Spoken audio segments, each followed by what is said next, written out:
اب ہم رخ کرتے ہیں NCPUL کے ایک سینٹر کا۔ ملک بھر میں قائم کیے گئے قومی کونسل برائے فروغ اردو زبان کے تعلیمی مرکز اردو کے فروغ میں نمایاں کردار ادا کر رہے ہیں۔ کونسل کے اردو لرننگ سینٹرز سے اردو سیکھنے کا شوق رکھنے والے طلبہ بڑی تعداد میں جڑ رہے ہیں اور اس طرح وہ نہ صرف ایک شائستہ اور شیریں زبان کو لکھنا پڑھنا سیکھ رہے ہیں بلکہ ان مراکز سے حاصل ہونے والا اردو ڈپلوما انہیں ملازمت اور روزگار دلانے میں بھی مددگار ثابت ہو رہا ہے۔ بھوپال شہر میں 11 سال پہلے قائم کیے گئے سینٹر سے اب تک 1000 سے زائد طالب علم اردو کی تعلیم حاصل کر کے روزگار سے جڑ چکے ہیں اور اپنی اور اپنے خاندان کی کفالت کر رہے ہیں۔ بھوپال میں 34 سال پرانی ایک رضاکار تنظیم اروما شکشن ایوم سنسکرت سمیتی کے نام سے سرگرم ہے جو اردو زبان کے فروغ کے لیے بھی کام کر رہی ہے۔ تقریباً 11 سال پہلے سن 2008 میں اس سمیتی نے قومی کونسل برائے فروغ اردو زبان کا ایک مرکز قائم کیا تھا جس میں اردو کا 1 سالہ ڈپلوما کورس آج بھی کامیابی کے ساتھ چل رہا ہے۔ یہاں ہر سال اردو ڈپلوما کورس میں 100 طالب علموں کو داخلہ دیا جاتا ہے مگر اس ڈپلومے کے امیدواروں کی تعداد اتنی زیادہ رہتی ہے کہ مرکز کے منتظمین تمام امیدواروں کو داخلہ نہیں دے پاتے۔ یہ اردو کونسل کے اردو ڈپلوما کورس کی مقبولیت کا جیتا جاگتا ثبوت ہے۔ سال میں ایک بار ہی فروری میں فارم بھرے جاتے ہیں اور بچوں میں بڑا سیکھنے کا رجحان ہے اور اردو سیکھنے کا اور اردو کو فروغ دینے کے لیے لوگ بہت کوشش کر رہے ہیں۔ اردو کو فروغ کے لیے بہت زبردست کوشش ہے اور اگر ایمانداری سے اگر کوئی اردو سیکھنا چاہتا ہے تو بہت آسان طریقہ وہ NCPUL نے نکالا ہے۔ NCPUL نے اردو سب کے لیے ایک بہت آسان کتاب نکالی ہے اور جو بچے اردو سیکھنا چاہتا ہے بہت آسانی سے سیکھ رہے ہیں اور جو ان کا لیسن پلان ہے اس سے باقاعدہ جیسے انگلش میں کرسیو رائٹنگ ہوتی ہے اسی طریقے سے الف بے تے سے سیکھ رہے ہیں۔ قومی اردو کونسل کے زیر اہتمام چلنے والا یہ سینٹر پورے بھوپال میں مشہور ہے۔ سینٹر کے اساتذہ کونسل کے عملی تعاون سے کافی مطمئن ہیں اور پوری دلچسپی سے طلبہ کو اردو تعلیم سے آراستہ کرنے میں سرگرم رہتے ہیں۔ اساتذہ مانتے ہیں کہ کونسل کے تیار کی ہوئی کتاب اردو تدریس و تعلیم میں کافی کام آتی ہے اور طالب علم بھی اسے بڑے شوق سے پڑھتے ہیں۔ بہت ہی شاندار کوشش ہے اور اس سے نہ صرف مسلمان بلکہ غیر مسلم بھائی جو ہیں وہ بھی اس سے مستفید یا بہرور ہو سکتے ہیں۔ تہذیب و کلچر کسی بھی قوم کی بہت قیمتی وراثت ہوتا ہے اور گورنمنٹ آف انڈیا نے یہ اردو کے لیے جو یہ کوششیں اور بلکہ اس کی مدد اور یہ چیزیں فراہم کی ہیں تو یہ بڑی قابل تعریف ہے اور بچے بڑے شوق سے سیکھ رہے ہیں کیونکہ ہمارا سکھانے کا پیٹرن بھی آسان ہے۔ اردو زبان خود بھی بہت آسان زبان ہے۔ جس کو نہیں آتا ان کو لکھنا بھی سکھانا پڑتا ہے، ہندی میں بھی ورڈ ہیں اور اردو میں بھی ہیں، کیسے سمجھانا پڑتا ہے وہ مطلب کسی کو بہت جلدی سمجھ میں آ جاتا ہے، کسی کو نہیں آتا تو ان کے ساتھ میں محنت بھی کرنا پڑتی ہے۔ وہ کئی ڈپلوما کے لیے کر رہے ہیں تو ان کو سمجھا دیتے ہیں۔ فیملی والے ہیں وہ بھی پڑھنا چاہتے ہیں، جو اسکول میں جاتے ہیں وہ بھی پڑھنا چاہتے ہیں، سبھی کو مطلب زیادہ لینگویج ہی پسند ہے۔ اروما شکشن ایوم سنسکرت سمیتی نے یہ مرکز قومی اردو کونسل کے تعاون سے بھوپال کے تاج المساجد کیمپس میں قائم کیا ہے اور اس اردو لرننگ سینٹر سے اردو سیکھنے والوں میں مرد و خواتین سبھی شامل ہیں۔ اردو سیکھنے والوں میں مسلم طلبہ کے ساتھ ہندو طلبہ بھی بڑی تعداد میں دیکھنے کو ملتے ہیں اور یہ اس حقیقت کا ثبوت ہے کہ اردو کسی ایک مذہبی فرقے کی زبان نہیں ہے۔ سینٹر کے طلبہ بڑی عمدگی سے ڈیزائن کیے ہوئے اردو کورس کو پڑھنے میں کافی دلچسپی لیتے ہیں اور خوش ہوتے ہیں کہ انہیں اتنی میٹھی اور پیاری زبان سیکھنے کا موقع مل رہا ہے۔ میں سروس میں ہوں تو میرے جو آس پاس کے لوگ ہیں وہ سوچتے ہیں کہ نا ان سے کچھ سیکھیں تو میں کبھی کبھی تھوڑا سا ان کو سکھا بھی دیتی ہوں، جیسے ان کو میننگز نہیں آتے ہیں کسی چیز کے تو میں تھوڑا سا بتا بھی دیتی ہوں، اس لیے چاہتی ہوں کہ میں تھوڑا سا اور سیکھوں، اس کے اوپر اور کام کروں۔ مجھے شروع سے ہی بہت اچھی لگتی ہے اردو لینگویج اور میں نے پہلے اتنی زیادہ اچھے سے پڑھی نہیں تھی تو پھر میں نے ڈپلوما کیا تو بہت سی چیزیں جاننے کو ملی اور بہت سے الفاظ جاننے کو ملے جو پہلے پتہ نہیں تھے۔ ہمیں 1 سال پہلے کورس دیا اور ہم نے اس سے کافی سیکھا اور یہ آگے چل کے بھی ہمارے لیے مطلب کافی فائدہ مند رہے گا، ہم اس سے اور بھی چیزیں سیکھیں گے آگے چل کے مطلب ہم اس کو پھیلا سکتے ہیں, اس زبان کو بتا سکتے ہیں اور بھی لوگوں کو. بھوپال میں قومی اردو کونسل کا قائم کردہ اردو سینٹر طلباء میں بہت مقبول ہے اور وہ چاہتے ہیں کہ اس طرح کے مزید سینٹر مدھیہ پردیش میں قائم کیے جائیں تاکہ زیادہ سے زیادہ طالب علم اردو زبان سیکھ کر ملک کی مشترکہ تہذیب کے فروغ میں تعاون دے سکیں. یہ شعر داغ دہلوی کا ہے. اس شعر میں داغ انسان کے اختیارات اور اس کی بے چارگی کا ذکر کر رہے ہیں. داغ کہتے ہیں کہ اگر انسان کچھ کرنے پر آئے تو ایسا کوئی کام نہیں ہے جو وہ کر نہ سکے, لیکن یہی انسان اس قدر مجبور بھی ہے کہ اس کے بس میں کچھ نہیں ہے, وہ کچھ بھی کرنے سے قاصر ہے. یعنی بیک وقت انسان با اختیار بھی ہے اور لاچار و بے بس بھی. ریاست بہار کے مظفر پور سے تعلق رکھنے والی معصومہ خاتون اردو ادب کی محقق اور شاعرہ ہیں. ان کی شخصیت کسی تعارف کی محتاج نہیں. وہ ہمیشہ سے اردو ادب کی خدمات کے لیے سنجیدہ رہی ہیں. اردو ادب کی دنیا میں وہ ایک محقق کی حیثیت سے جانی جاتی ہیں.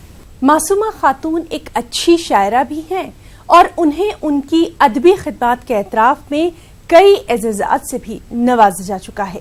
وہ درس و تدریس سے وابستہ ہیں اور ان کی تخلیقات کے کئی مجموعے منظر عام پر آ چکے ہیں.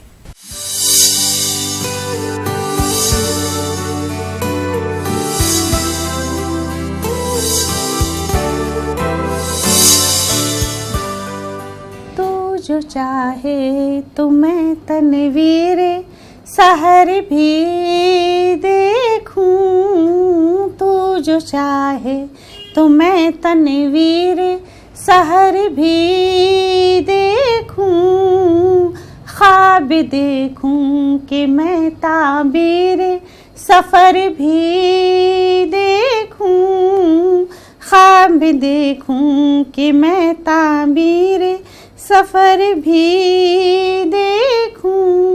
رات روشن ہو کے تاریک گزر جائے گی, رات روشن ہو کے تاریک گزر جائے گی, ہم نشیں تیری دعاؤں کا اثر بھی دیکھوں, ہم نشیں تیری دعاؤں کا اثر بھی دیکھوں. معصومہ خاتون کی پیدائش ریاست بہار کے مظفر پور میں 12 ستمبر 1970 کو ہوئی. انہوں نے اپنی ابتدائی تعلیم نالندہ کے اسلام پور سے حاصل کی. میری پیدائش تو مظفر پور میں ہوئی. چونکہ میرے فادر پیشے سے انجینئر تھے تو ان کا تبادلہ ہوتے رہتا تھا, لیکن ہم لوگوں کا آبائی مکان جو ہوا اسلام پور ہوا اور وہیں ہم لوگوں کا آبائی مکان ہے, وطن ہے, جو بھی کہیے. پرورش میری وہیں سے ہوئی, میں نے تعلیم بھی وہیں سے حاصل کی. بچپن سے ہی ان کو گھر میں ادبی ماحول ملا اور اس ماحول کی وجہ سے ان کا رشتہ اردو زبان سے استوار ہوتا رہا اور ان کو اردو زبان سے محبت ہو گئی, جس کے سبب وہ کم عمری میں ہی شاعری کرنے لگیں. میرے گھر کا ماحول ہی ادبی تھا. فادر میرے پیشے سے تو انجینئر تھے, لیکن وہ شعر و شاعری, قصیدہ, غزل, نعت, یہ ساری چیزیں وہ پڑھا کرتے تھے, لکھتے تھے, خود لکھتے تھے. اور لکھتے لکھتے وہ اتنا گنگناتے تھے, ان کی عادت تھی کہ وہ کوئی بھی چیز لکھتے تھے تو بہت گاتے تھے, گنگناتے رہتے تھے. تو وہ چیزیں میرے ذہن پہ اثر کیا کرتی تھی. اور گھر کا ماحول باضابطہ شعر نشست ہوتا, لوگ آتے شام کا شام یا رات کے وقت لوگ آتے اور آ کے اصلاح لیتے, باضابطے بیٹھکا میں لوگ بیٹھتے تھے اور ان سے اصلاح لیتے تھے, یہ کیسے ہوگا. سب کو یہاں تک کہ طرز ترنم بھی لکھ کر تو دیتے ہی تھے, اس کا طرز بھی بتاتے تھے. چونکہ بچے تھے تو فوراً میرے فادر جو ہیں ابا ہم کو ٹوکتے, بیٹی یہ غلط ہے.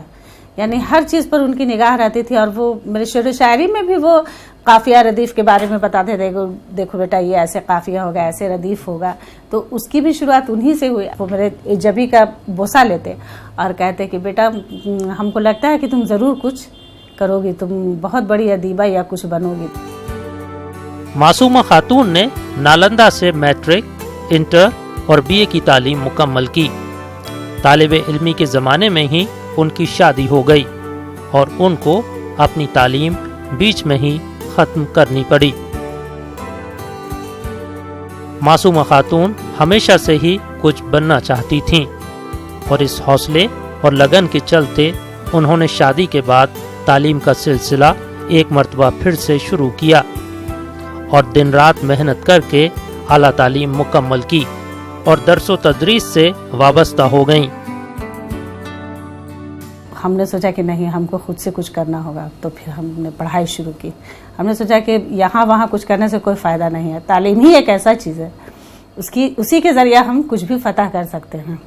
اور بہت خاموشی سے، سنجیدگی کے ساتھ ہم نے اپنی تعلیم کا سفر جاری رکھا، ایڈمیشن لیا، BEd کیا، بہت افراتفری میں، اور BEd میں بھی اللہ کی رحمت سے فرسٹ کلاس ڈسٹنکشن لایا۔ خود کو ہم کہا کہ کروں گی یا مروں گی، میرا یہی فیصلہ تھا کہ یا تو کروں گی یا تو مروں گی، کچھ حاصل کروں گی۔ اس کے بعد پھر اللہ کی رحمت سے میں نیوجن میں میری بحالی ہوئی اور میں اس میں آ گئی، تو حاجی پور میں میری پوسٹنگ ہوئی۔ حاجی پور میں میری پوسٹنگ ہوئی تو 5 سال وہاں رہی۔ اس کے بعد پھر 34,540 میں میری بحالی بکسر میں ہوئی، پھر 2 سال وہاں رہے، پھر یہاں 2014 میں ہم لوگوں کا ٹرانسفر ہوا۔ اردو زبان سے محبت اور قلمی لگاؤ انہیں ادب کی دنیا میں لے آیا اور اسی شوق کی وجہ سے وہ شاعری کرنے لگیں اور ان کا کلام اخبار اور رسائل میں شائع ہونے لگا۔ انہوں نے کئی مشاعروں میں شرکت کر کے سامعین سے داد و تحسین حاصل کی ہے۔ ابا تو خیر شعر و شاعری کرتے تھے، ہم نے اس سے الگ ہٹ کے ایک نیا کام کیا کہ ناول نگاری، افسانہ نگاری، مقالہ، تبصرہ۔ شروع میں تو ان لوگوں کو لگتا تھا کہ کوئی خاص چیز نہیں ہے، اتنا توجہ نہیں تھا، لیکن جب میں شائع ہونے لگی اور لوگ چاروں طرف سے پذیرائی ہونے لگی تو ان لوگوں پر بہت اثر ہوا، سبھی پر، تو ان لوگوں کا تعاون میرے ساتھ ہے۔ معصومہ خاتون کا شعری مجموعہ جلد ہی منظر عام پر آنے والا ہے۔ ان کا ادبی سفر ابھی جاری ہے اور وہ مستقبل میں اردو ادب میں کچھ بڑا کام کرنا چاہتی ہیں۔ پہلی غزل میری شائع ہوئی، جو ہوا سو ہوا سب بھلا دیجئے، صبر کیجئے ذرا مسکرا دیجئے، کم نہ ہوں گے کبھی پیار کے دائرے، چاہے جتنی بھی دوری بڑھا دیجئے۔ تو اس طرح سے وہ غزل شائع ہوئی، ہم بے انتہا خوشی ہوئی۔ اس کے بعد سے پھر مستقل میں شائع ہوتی رہی۔ معصومہ خاتون افسانہ نگار ہیں۔ ان کے افسانوں میں غریب اور بے بس خواتین کی کہانیاں اور زندگی کی سچائی نظر آتی ہے۔ اب تک ان کی 3 کتابیں منظر عام پر آ چکی ہیں، جن کو ادبی حلقے میں خوب پذیرائی حاصل ہوئی۔ میں نے ایک ناول لکھا پیچ و خم، افسانوی مجموعہ، 17 اس میں کہانیاں ہیں، 17 کہانیاں ہیں، اس کا نام کشمکش ہے۔ وہ پہلا افسانہ کشمکش جو ہے وہ پیپر میں شائع ہوا اور لوگوں کو بہت پسند ہے۔ اس میں عبرت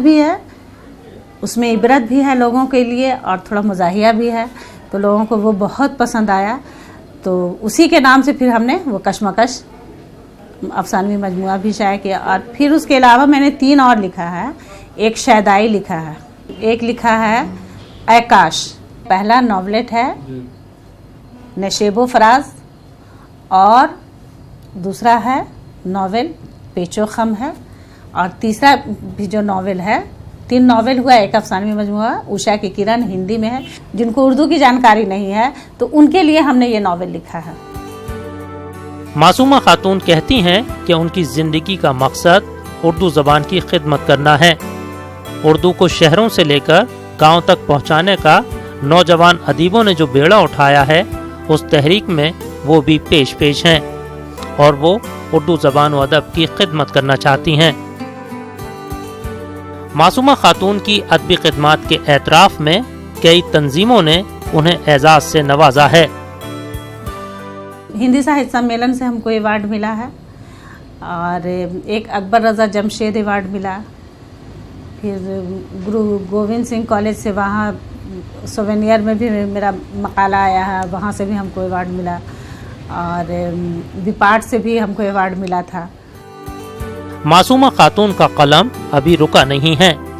امید کی جانی چاہیے کہ ابھی کچھ غزلیں، نظمیں اور افسانے ان کی نو کے قلم سے منظر عام پر آئیں گے جو اردو قارئین کے لیے مددگار ثابت ہوں گے۔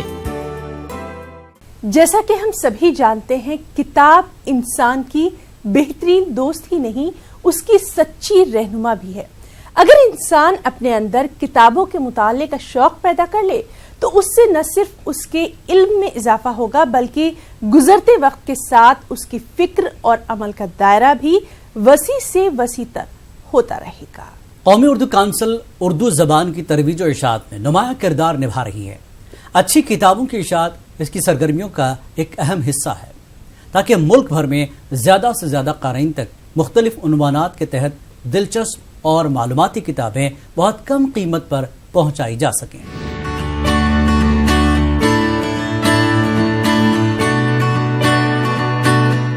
اس وقت جو میرے سامنے کتاب ہے ڈاکٹر نریش کی کتاب جدید ہندی شاعری پر اردو کا اثر، اس کتاب کے اندر یہ بتانے کی کوشش کی گئی ہے کہ آج کل جو ہندی میں شاعری کی جا رہی ہے تو اس ہندی شاعری کے اندر اردو کے جتنے اصناف شاعری ہے، مثلا غزل، نظم، قطعات، وہ اس طرح کی تمام جو اصناف ہیں وہ ہندی کے اندر بھی آ گئی ہیں، اور ہندی والے خوب اچھی طرح سے ان اصناف کو اپنے ہندی میں کے سانچے میں ڈھال لیا ہے۔ انفیکٹ اردو اور ہندی ساخت کے اعتبار سے ایک ہی ہے، رسم الخط الگ ضرور ہے لیکن کنسٹرکشن دونوں کا سیم ہے، اور ہندی بولنے والے لوگوں کی جو تہذیب ہے وہی تہذیب اردو بولنے والوں کی بھی تہذیب ہے،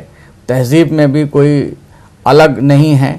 تو ظاہر سی بات ہے کہ ہندی والے اردو الفاظ کو اپنے اندر لے رہے ہیں، اردو والے ہندی الفاظ کا بھی استعمال کر رہے ہیں، تو اس نقطۂ نظر سے یہ کتاب کافی اہم ہے، اور اس سلسلے میں زیادہ سے زیادہ میڈم بتائیں گی کہ انہوں نے کیا اس میں پڑھا ہے اور کیا دیکھا ہے۔ جی، اس میں جدید ہندی شاعری پر اردو کا اثر ڈاکٹر نریش صاحب کی لکھی ہوئی ہے۔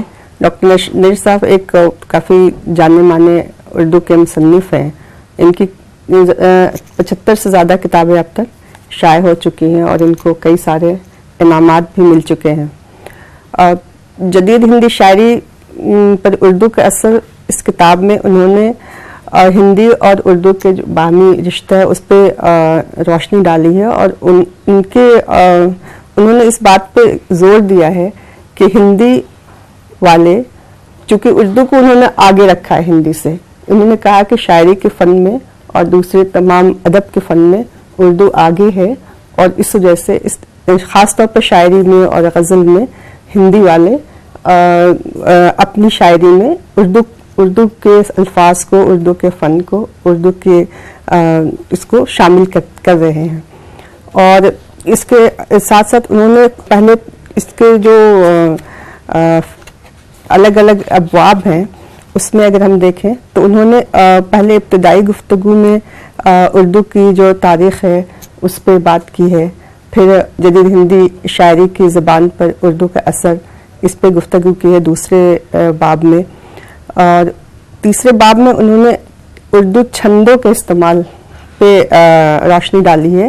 جدید ہندی شاعری میں اردو چھندوں کا استعمال، اس میں چھند کے الفاظ، لفظ کہاں سے آیا، اس کی تاریخ پہ بھی انہوں نے روشنی ڈالی ہے۔ تو یہ بہت اچھی بات ہے، اور سب سے بڑی بات یہ ہے کہ اس طرح کی کتابوں کو پڑھ کر اردو اور ہندی کے درمیان جو ایک دوری قائم کرنے کی اکثر کوشش کی جاتی ہے وہ دوری ختم ہو جائے گی، ہندی اردو کے قریب اور اردو ہندی کے قریب دونوں ایک ہو سکتے ہیں، اور اس میں چونکہ رسم الخط کا فرق ہے، اگر آسان زبان میں ہم لکھیں تو دونوں ایک ہی زبان ہے۔